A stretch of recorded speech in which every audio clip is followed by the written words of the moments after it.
हराने के बाद, मतलब पूरी दुनिया के सामने जहां हजारों मीडिया हाउसेज हैं, हर जगह सीसीटीवी कैमराज हैं, स्थिति यह है सब कुछ जनता देख रही है और जनता के हाथ में ही इलेक्ट और रिजेक्ट करने की पावर है। उसके बाद भी तानाशाहों की फ्रस्ट्रेशन देखिए कि वो कह रहे कि मैं कुर्सी ही नहीं छोड़ूंगी।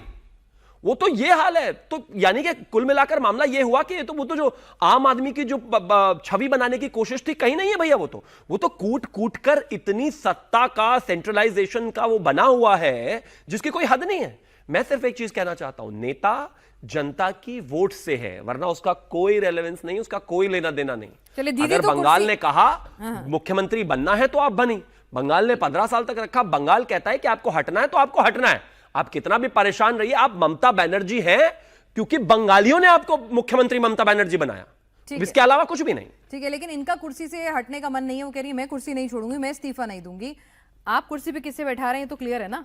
कुछ नाम अचानक से आ जाते हैं। देखिए, मैं तो भारतीय जनता पार्टी का एक छोटा सा कार्यकर्ता हूं और मुझे लगता है आप अपनी पार्टी को रिप्रेजेंट कर रहे हैं। मुझे लगता है कि मुझे तो इस बात का अख्तियार ही नहीं कौन किसको कहां बिठा रहा है, लेकिन इतना तय है कि सर्वसम्मति से जो भी विधायक दल का नेता चुना जाएगा वही बंगाल का मुख्यमंत्री होंगे, बंगाली होंगे, ये तय है। That's it. और मैं तो ये कहता हूं कि इस बंगाल को बहुत बहुत शुभकामनाएं। जिस तरीके की शानदार और खूबसूरत वीडियो आ रही हैं, जिस तरीके से लोग खुलकर जश्न मना पा रहे हैं, जिस तरीके से सारी विचारधाराओं को लेकर आगे बढ़ा जा रहा है, और जिस तरीके से एक और अच्छी चीज़ ये है कि कोई ऐसा मारपीट और ये दंगा उस तरीके की चीज़ें नहीं आ रही हैं। बहुत बहुत शुभकामनाएं बंगाल को। ये दिन बहुत लंबे समय से के बाद देखने को आया है। आप एंजॉय कीजिए, जिए, इसको देखिए, समझिए। और मैं एक चीज़ और कहना चाहता हूं कि स्वतंत्रता कुछ ऐसी दिखती है जैसी अभी वीडियोज़ में दिख रही है। 15-15 साल पुराने मंदिर पड़े हुए हैं बंद, कोर्ट्स के डिसीजंस के बाद भी वो खोले नहीं जा रहे, लोगों को थ्रेट था।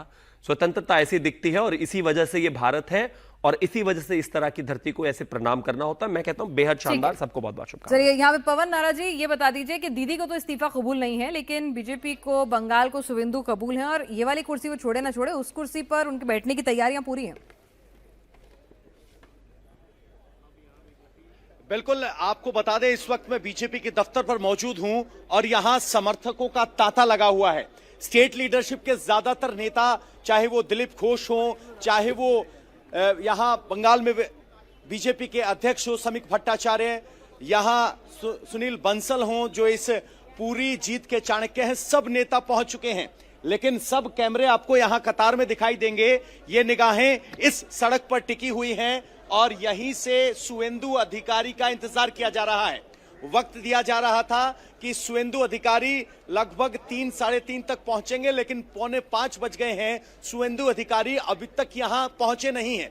लेकिन एक संकेत यह मिला जब पता चला कि केंद्रीय गृह मंत्री अमित शाह पर्यवेक्षक के तौर पर बंगाल आ रहे हैं, तो इसको सीधे तौर पर संकेत कि ये एक शुवेंदु अधिकारी के नाम के अनुमोदन की प्रक्रिया का हिस्सा है। हालांकि ये हमारा आकलन है, सूत्र नहीं।